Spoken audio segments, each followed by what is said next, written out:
बिस्मिल्लाहिर्रहमानिर्रहीम। Dear students, अस्सलामु अलैकुम वरहमतुल्लाहि वबरकातुहू। आज today we will discuss unit 8। I think it is a very most important. इसलिए इम्पॉर्टेंट है कि फिज़िक्स की जान है। ये क्यों? फिज़िक्स जो है इसी ही रूल्स के मुताबिक ये सारे यही रूल्स, सारे यही यूनिट्स को हम यूज़ करके आगे नेक्स्ट हायर क्लासेस में सारे यही रूल्स हैं। अगर आप लोगों को यही यूनिट्स इंफॉर्मेशन ना हो इसका, तो फिर आप आगे नहीं जा सकते। इसलिए मैं कह रहा हूँ कि ये बहुत इम्पोर्टेंट है। इसलिए आप इस पे थोड़ा सा तवज्जो दिलाना चाहता हूँ कि स्टूडेंट्स पे थोड़ा सा कंसंट्रेशन चाहता हूँ। ये इसलिए कि अगर आप लोगों ने ये यूनिट्स अच्छी तरह अंडरस्टैंड किए तो इंशाल्लाह आप लोगों को नेक्स्ट हायर क्लासेस में फिज़िक्स ABC की तरह आप समझेंगे। ओके, इस यूनिट में first of all measurement of physical quantity हम पढ़ेंगे। फिज़िक्स एक्चुअली बेस्ड है किस पर? मेजरमेंट पर है, पैमाइश पर, एक्सपेरिमेंट करके इसके बाद आप कोई नतीजे निकाल के और इसी नतीजे के मुताबिक जो है फिज़िक्स फॉलो कर लेंगे। मतलब फिज़िक्स जो है it related to the measurement of any physical quantity. जब तक आपने किसी भी क्वांटिटी का मेजरमेंट ना किया गया हो तो फिर भी आपको फिज़िक्स समझ में नहीं आता। यानी फिजिक्स एक्सपेरिमेंटल और एक्सपेरिमेंट डिपेंड्स अपॉन मेजरमेंट। अब एक्सपेरिमेंट के लिए आपने कोई भी फिजिकल क्वांटिटी, कोई भी चीज़ काउंट ना कि मेजरमेंट ना किया गया हो तो आप इसी एक्सपेरिमेंट, इसी रिजल्ट या नताइज कैसे डिराइव कर लेंगे।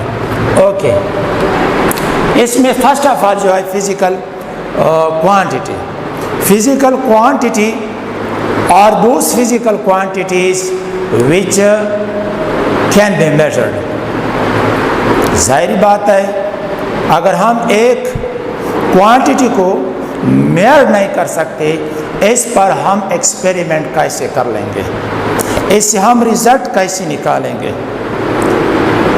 और दैट इज और यही वजह है, दैट इज द रीजन कि all of physical quantity we reads in a physics, जो हम फिजिक्स में पढ़ते हैं ये फिजिकल क्वांटिटी है।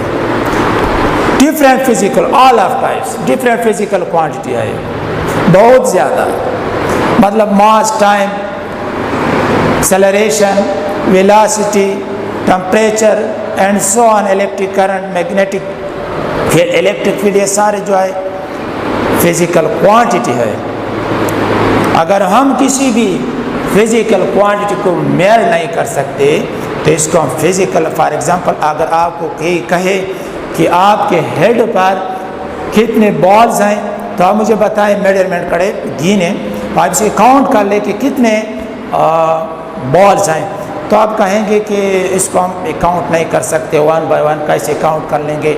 इसका मतलब ये है कि आप इसको फिजिकल क्वांटिटी नहीं कह सकते।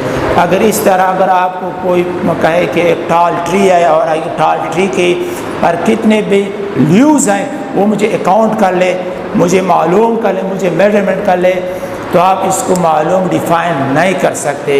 It's mean which is not included in a physical quantity, जो आप इजली आसानी से मालूम कर सकते हैं। इसको डियर स्टूडेंट्स क्या कहते हैं? फिजिकल क्वांटिटी कहते हैं। जी, फिजिकल क्वांटिफिकेशन हमने किया, those quantity which can be measured, that is called physical quantity. अब ये physical quantity for length, mass, time, temperature, electric current and extra. अब इसके बाद जो है measurement, the comparison of something with some standard is known as a measurement. For example, आप एक room है, इस रूम की जो है लेंथ आप मेजरमेंट करना चाहते हैं, तो आपने 1 मीटर स्टैंडर्ड क्या इस्तेमाल किया, 1 मीटर इस्तेमाल किया, और इस मीटर के ज़रिए से आप उसे कंपेयर कर लेंगे कि आया ये मीटर से कितना टाइम्स ग्रेटर है या कितना टाइम लेस है। फॉर एग्जांपल, ये आपके पास रूम है 1 2 3 पार्ट, यहाँ से लेकर ये पॉइंट ए से लेकर ये पॉइंट ए से लेकर पॉइंट ये 1 मीटर हो गया, दूसरा ये 2 मीटर हो गया, ये 3 मीटर हो गया सपोज। तो आप यूँ कहेंगे कि आप एक स्टैंडर्ड के साथ आपने कंपैरिजन किया, क्या समथिंग मतलब लेंथ ऑफ द रूम। इसका मतलब ये है कि मेजरमेंट का मतलब ये कि आप comparison of something with some standard आपने यहाँ पे क्या लिया है, मीटर लिया है, और इस मीटर से आप किसी ऑब्जेक्ट को, आप किसी चीज़ को क्या करते हैं, कंपेयर करते हैं कि ये ऑब्जेक्ट इस स्टैंडर्ड से हाउ मेनी टाइम्स ग्रेटर या how many time is less. इसको हम एक्चुअली जब प्रैक्टिकल इसे रिजल्ट निकालेंगे, पैमाइश कर लेंगे, इसका मतलब तो इससे जब आप रिजल्ट निकालें कि कितना टाइम ग्रेटर है, कितना टाइम कम है, that is actually measurement. But what are you doing here, आप यहाँ पे क्या कर रहे हैं, आप यहाँ पे ये पैमाइश कर रहे हैं कि एक स्टैंडर्ड लिया और स्टैंडर्ड के साथ किसी चीज़ का पैमाइश कर लेंगे। इसके बाद जो है units, the standard with which things are compared is called unit.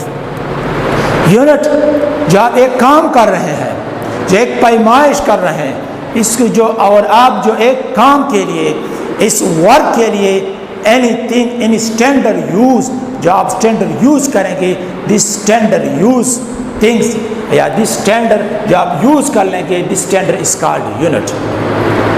जो आप कर रहे हैं कोई काम और इस काम करने के लिए कोई स्टैंडर्ड चाहिए, this standard is called unit. एक का स्टैंडर्ड चाहिए और इस स्टैंडर्ड पे आप काम कर रहे हैं, कोई पैमाइश कर रहे हैं, तो स्टैंडर्ड क्या होगा, यूनिट होगा।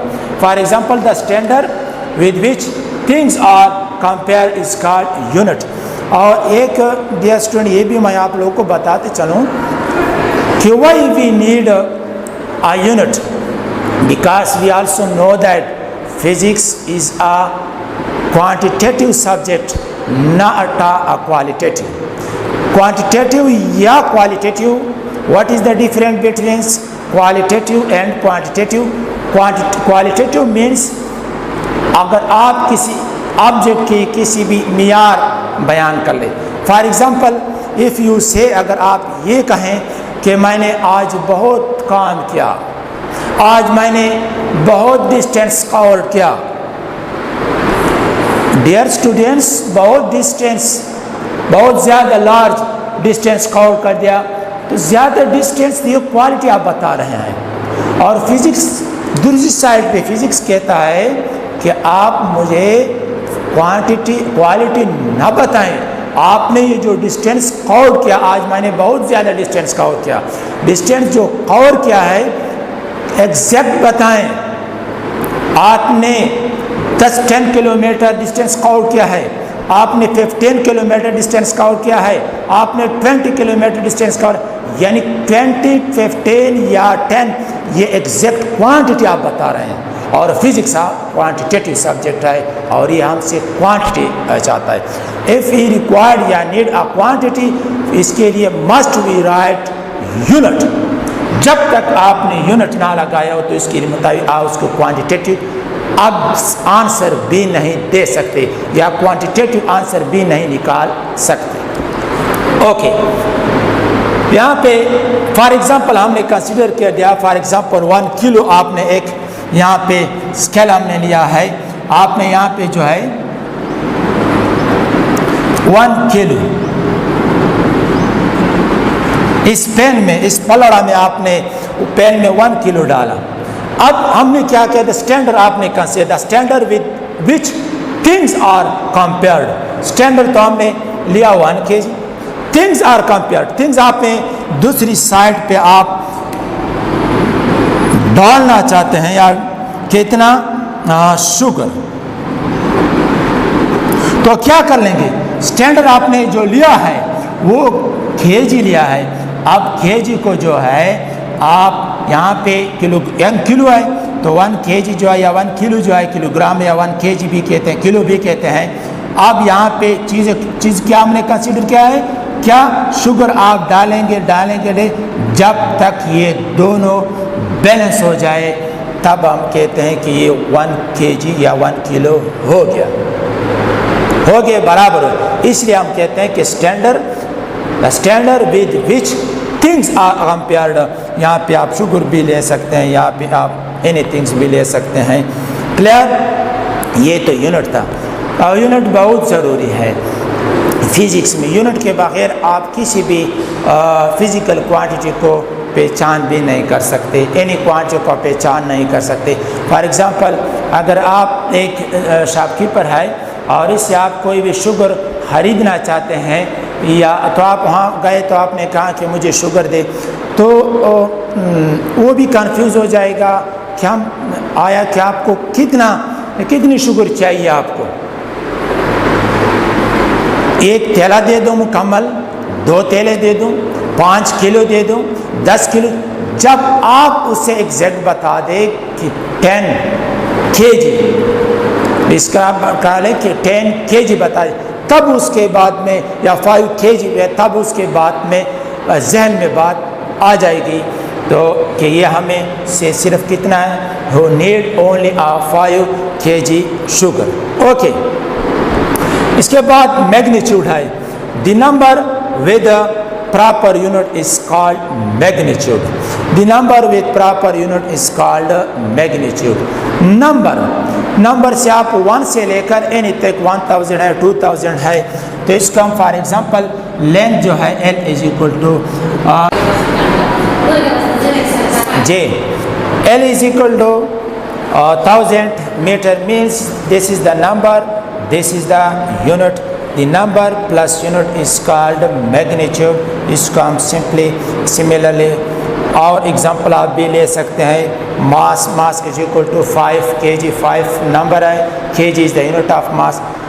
लेकिन अब इसके बाद we are going to discuss system, कि यहाँ पे हमने डायरेक्ट तो लिखा कि लेंथ यूनिट मीटर है, मास का यूनिट जो है kg है। आया डियर स्टूडेंट्स, ये लेंथ हमने ये अपनी तरफ से लगाई यूनिट्स, या इसके लिए कोई सिस्टम इंटरनेशनल लेवल पे कोई सिस्टम बना हुआ था। अब हम इसको डिस्कस कर लेंगे कि आया ये हमने क्यों लगा दिया, और सिस्टम जो है एक ब्रिटिश इंजीनियरिंग सिस्टम। अगर मैं सबसे पहले 1960, बिफोर 1960, ये जो है सिस्टम इसको ब्रिटिश इंजीनियरिंग सिस्टम कहते हैं, ब्रिटिश इंजीनियरिंग सिस्टम। ये बिफोर 1960, इससे पहले क्या, इससे बिफोर सिस्टम था, इससे पहले ये सिस्टम था। और ये सिस्टम जो है British engineer system, which consist of 3 systems.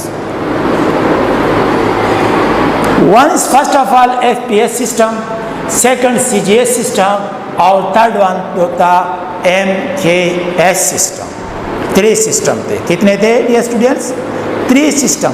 First of all FPS system, ये ब्रिटिश इंजीनियरिंग सिस्टम, बिफोर ये 19 की बात थी, बिफोर 1960 की से पहले की बात थी। FPS सिस्टम, दूसरा सेकंड वन CGS सिस्टम, और थर्ड वन जो था MKS सिस्टम।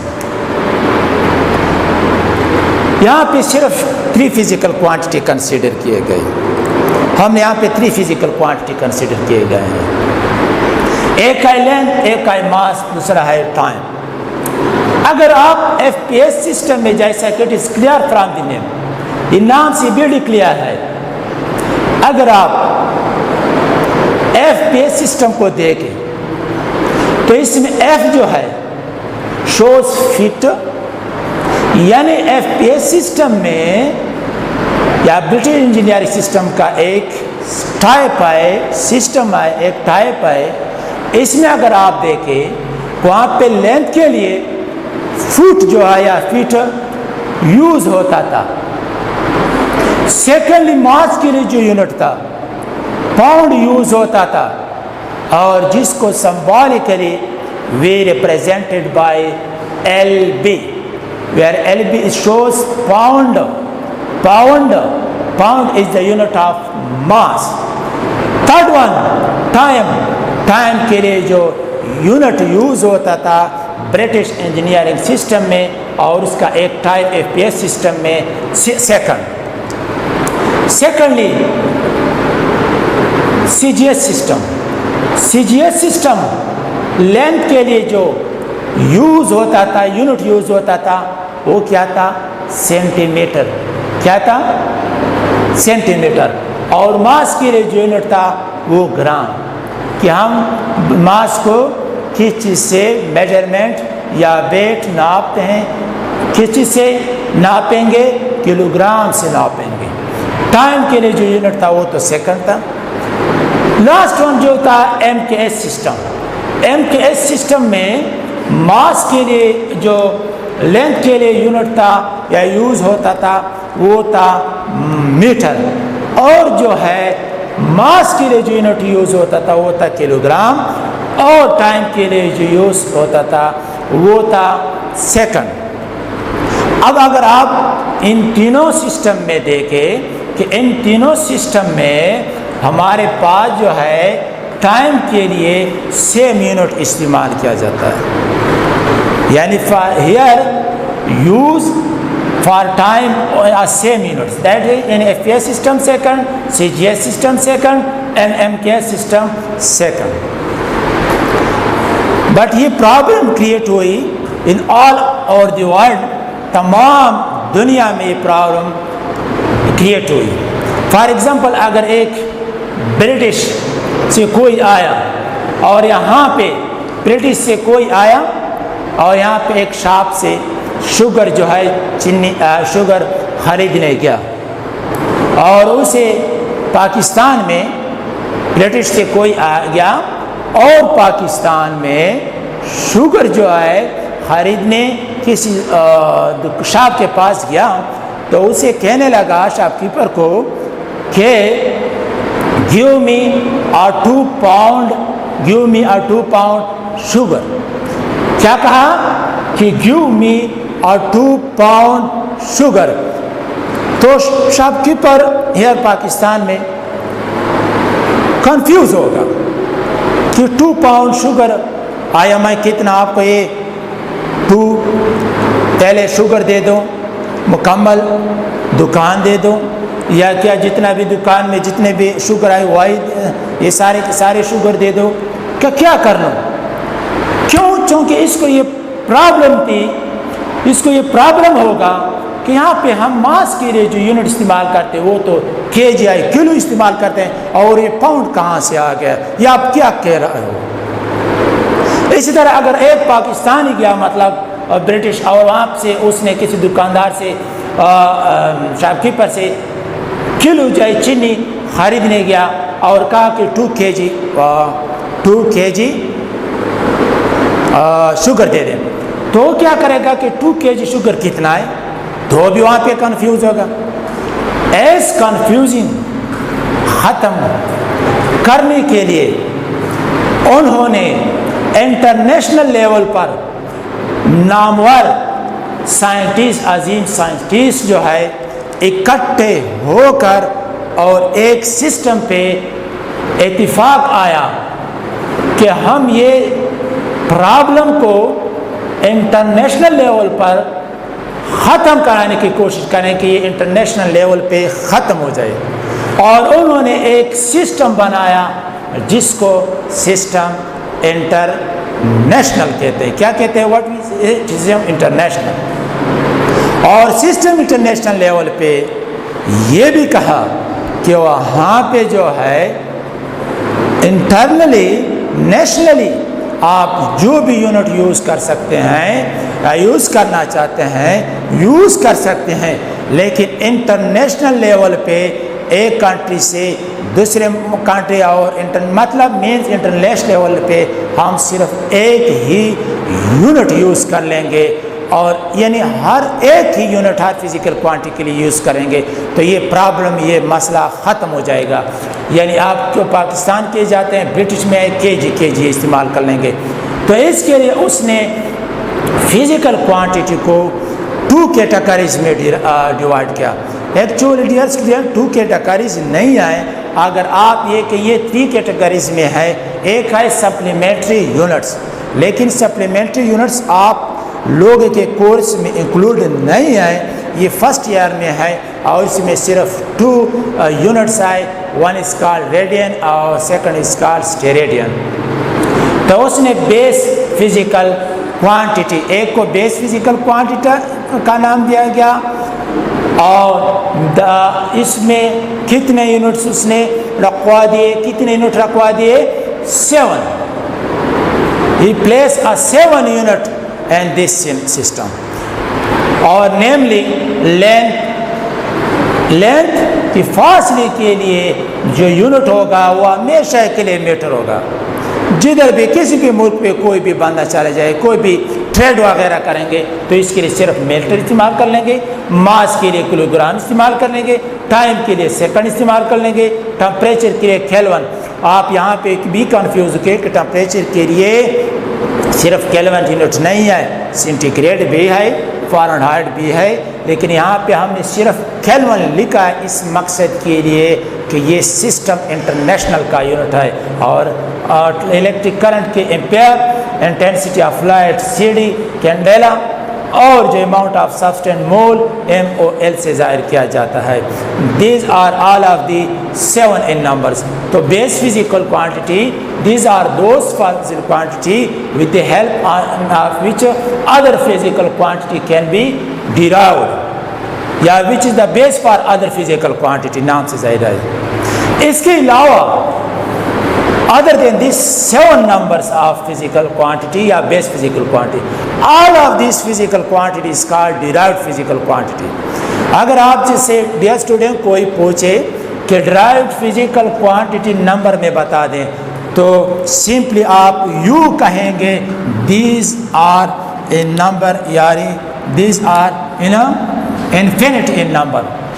अगर anyone, अगर यहाँ पे हमने टेबल, उसका अलग टेबल है और ये जो ग्रीन कलर में हमने साइन में इंक में लिखा गया है, पेन में लिखा गया है, ये है डिराव, लेकिन यहाँ पे स्पेस नहीं था इसलिए हमने इकट्ठे लिए। ये अलग टेबल है और ये डिराव क्वांटिटी का अलग टेबल है। तो देखें, अगर आप लोगों से किसी ने पूछा कि ये कितने हैं नंबर में, तो your answer will be what? Infinity. Infinity का मतलब है सिर्फ 2 से अलावा जो रेडियन स्टेरियन मैंने आपको बताया, बाकी जितने भी फिजिकल क्वांटिटी हैं, जितने भी डिराइव हुए हैं और जितने भी साइंस पे अभी तक रिसर्च हो रहा है, शायद और भी निकले, ये सारे के सारे फिजिकल, ये डिराइव्ड फिजिकल क्वांटिटी में आता है। और यहाँ पे आप लोग के कोर्स में फॉर एग्जांपल हमने ये भी पढ़ा था कि derived physical quantity are those physical quantity which is derived from the base physical quantity। और derived physical quantity का जो यूनिट है, derived physical quantity का यूनिट है, इस यूनिट को हम derived यूनिट कहते हैं। क्या कहते हैं? derived unit. Base physical quantity की यूनिट का बेस, नाम से जाहिर है base unit, it is represented by a name। Base unit, तो हमारे पास जो है बेस यूनिट कितने थे, ये है, ये क्वांटिटी है। फॉर एग्जांपल अगर मैं आप लोगों से कोई आपसे पूछे कि बेस यूनिट बताएं तो आप फौरन करेंगे कि लेंथ, मास, टाइम। नॉट, ये गलत है। या आप उसको क्वांटिटी बता रहे हैं, या आपको क्वांटिटी बता रहे हैं, किसी आप लोग का कि यूनिट बताएं तो आप कहेंगे metre, kilogram and second. Second इसके अलावा जो है ये सिंबल है, सिंबॉलिकली। ये डियर स्टूडेंट आप याद रखेंगे कि लेंथ के लिए कौन सा सिंबल, मास के लिए कौन सा सिंबल, टाइम के लिए आप याद रखेंगे, और ये आप अगले मास्टर तक या PhD तक सारे ये यूनिट यूज़ कर लेंगे। यहाँ से आप सीख लें, याद कर लें कि टाइम के लिए, मास के लिए कौन सा या लेंथ के लिए कौन सा यूनिट है। इसके बाद क्वांटिटी है डिराइव्ड एरिया। मैंने आपको कहा कि डिराइव्ड यूनिट्स और या derived unit are those unit which is derived from base unit, जो कि बेस यूनिट से डिराइव किया जाता है। बेस यूनिट से कैसे? Either by the multiplication and division. अगर आप बेस यूनिट को मल्टीप्लाई कर ले या डिवाइड कर ले और इससे आपके पास एक नया यूनिट आ जाए, इस नया यूनिट को डिराइव्ड यूनिट कहते हैं। और ये हमेशा के लिए बेस यूनिट के डिराइव मल्टीप्लिकेशन से और डिवीजन से आएगा। देखें एरिया है, एरिया तो आप जो डिफिनेशन करते हैं हम कहते हैं कि लेंथ मल्टीप्लाई बाय विड्थ या breadth, that is called length. Area जब किसी रेक्टेंगल है जो भी है किसका आप मालूम करें, for example area generally rectangle है, लेंथ एंड विड्थ। तो लेंथ जो है देख स्टूडेंट्स, इसका यूनिट बेस यूनिट में क्या है? मीटर। आप देखें यहाँ पे है मीटर, लेंथ भी ये भी डिस्टेंस है, विड्थ ये भी डिस्टेंस है या ब्रेड्थ, तो ये भी विड्थ का डिस्टेंस है या लेंथ है, तो डिस्टेंस का यूनिट या लेंथ का यूनिट सामने बेस यूनिट में क्या लिया है? मीटर, तो ये भी मीटर हो जाएगा। तो लास्ट रीजन हमारे पास जब बेस सेम हो तो पावर एक्सपोनेंशियल को हम ऐड कर लेंगे तो हमारे पास m स्क्वायर आ गया। कहने का मेरा मकसद है, अगर हम देखें कि m स्क्वायर हमारे पास जो है ये बेस यूनिट में नहीं है, लेकिन पहले से बता दिया था कि हमेशा के लिए डिराइव्ड यूनिट बेस यूनिट के मल्टीप्लिकेशन या डिवीजन से, बेस यूनिट के मल्टीप्लिकेशन या डिवीजन से आते हैं। देखें मीटर तो है इसमें कि नहीं, मीटर तो है इसमें कि नहीं, तो मीटर मल्टीप्लाई मीटर और नया डिराइव्ड यूनिट हमारे पास आ गया, that is called metre square. Okay, इसके बाद हम वॉल्यूम की बात कर लेंगे। वॉल्यूम में लेंथ, विड्थ या ब्रेड्थ एंड हाइट तीनों आते हैं। जैसे कि रूम जो है ये वॉल्यूम है, 3 डायमेंशन होते हैं, 3 डायमेंशन। तो देखें लेंथ का मीटर यूनिट क्या है? ये भी लेंथ है मीटर, विड्थ ये भी मीटर है, हाइट ये भी मीटर है। अब तीनों का कंबाइन आप सिंपल क्या कह सकते हैं? मीटर क्यूब या क्यूबिक मीटर। और क्यूबिक मीटर हमारे पास जो है ये बेस यूनिट में नहीं है, लेकिन बेस यूनिट के मल्टीप्लिकेशन से आया है। बेस यूनिट में मीटर है कि नहीं? बेस यूनिट में मीटर है कि नहीं? मीटर है कि नहीं? तीनों मीटर को मल्टीप्लाई करके एक डिराइव्ड यूनिट आ गया मीटर क्यूब इन इसके मल्टीप्लिकेशन से। ओके, इसके बाद हम आते हैं मास पर यूनिट वॉल्यूम।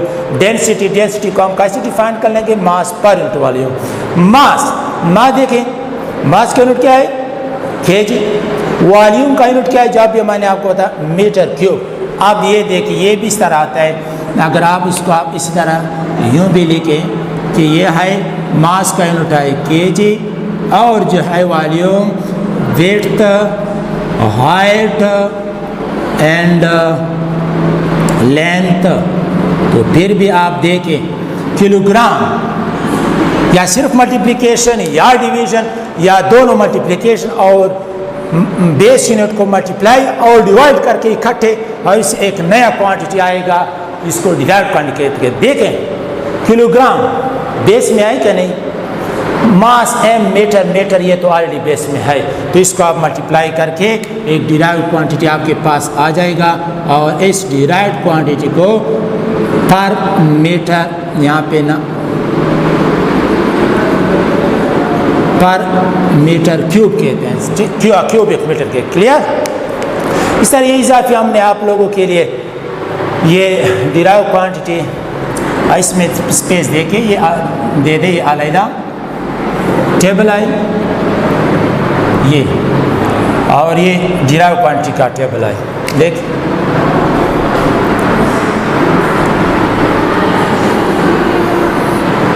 क्लियर हो गया?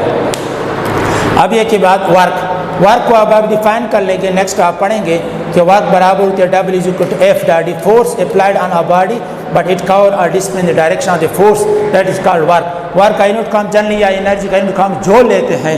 तो ये कैसे आ गया है ज़रा आप देख ले उसको ये भी कि हमारे पास जो है यहाँ पे हमने क्या है कि वर्क यहाँ पे आप लोगों को क्या कहें, work W is equal to उसका यूनिट जूल है और ये कैसे आया है WF the D force according to Newton second law FA the D is the displacement, mass unit kilogram, acceleration metre per second मतलब सेकंड स्क्वायर, और ये जो क्या है डिस्प्लेसमेंट का यूनिट भी मीटर है। डिस्टेंस या डिस्प्लेसमेंट या एनी हाइट हो, लेंथ हो, विड्थ, ये सारे डिस्टेंस इसको हम यूनिट मीटर लेंगे।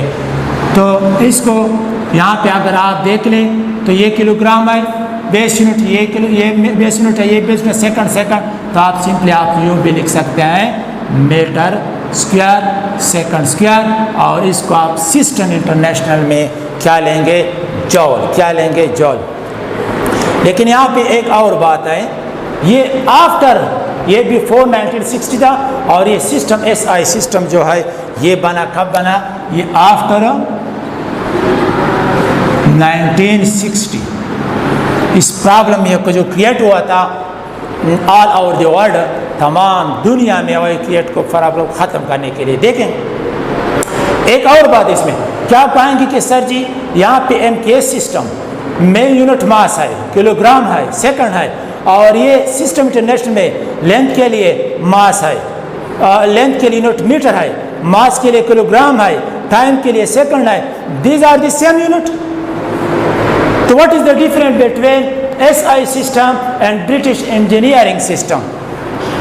तो आपका आंसर क्या होगा डियर स्टूडेंट, यहाँ पे सिर्फ डिडाउट किए थे 3 यूनिट्स, कितने, और यहाँ पे कितने यूनिट्स आए 7 यूनिट है। These are the difference between British engineering system and system international, कि यहाँ पे 7 हैं और यहाँ पे सिर्फ क्या है 3 हैं। एक और आम बात मैं यहाँ पे बस करना चाहता हूँ कि एक है मास के लिए किलोग्राम, दूसरा है मास के लिए हम यूनिट इस्तेमाल करते हैं मोल। आया स्टूडेंट्स इस दोनों में, यहाँ पे इन दोनों में क्या फ़र्क है? यहाँ पे मास ये भी क्वांटिटी जाहिर करता है और ये भी क्वांटिटी जाहिर करता है, लेकिन इसके लिए हमने टेबल में अलग-अलग यूनिट यूज़ किए गए हैं। किलोग्राम जहाँ पे हम बुल्क मॉडल, फॉर एग्जांपल आप शुगर लेना चाहते हैं किसी शाख की, फॉर एग्जांपल 2 kg, तो वहाँ पे हम क्या कर इस्तेमाल करेंगे किलोग्राम इस्तेमाल कर लेंगे। और जब जहाँ पे आप नंबर का जिक्र कर लेंगे, नंबर मतलब बनाना है, तो आप किसी शॉपकीपर से बनाना ख़रीदना चाहते हैं तो बनाने इसके कितने हैं, तो आप बताएंगे कि 1 डोजल बनाने दे दें, तो कितना 1 डोजल में आपने क्या एग्जैक्ट बता दिया कि 1 डोजल में कितने बनाने कितने होते हैं 12 होते हैं, यानी आपने नंबर बता दिया। जब नंबर का जिक्र कर ले तो वहाँ पे हम क्वांटिटी के लिए मोल यूज़ कर लेंगे, और जब विदाउट बुल्क यूज़ कर लेंगे वहाँ पे हम क्वांटिटी के लिए किलोग्राम इस्तेमाल कर लेंगे। जिस तरह की केमिस्ट्री के साइड पे हम जाएं, केमिस्ट्री में हम कहेंगे कि 1 mole is equal to 6.023 × 10⁻23 atoms. तो आपने वहाँ पे जिक्र किया कि एक मोल में इतने नंबर ऑफ एटम्स होते हैं, यानी नंबर बता दिए, इसलिए हम मोल इस्तेमाल कर लेंगे। और शुगर 1 किलो शुगर, आपने यह नंबर नहीं बताएं कि ये शुगर के जो पार्ट्स हैं कोई बड़े हैं कोई छोटे हैं, ये नंबर आप नहीं बताएंगे, तो वहाँ पे किलोग्राम इस्तेमाल कर लेंगे, और जहाँ पे नंबर आप बताएंगे वहाँ पे मोल इस्तेमाल कर लेंगे। Thank you for watching.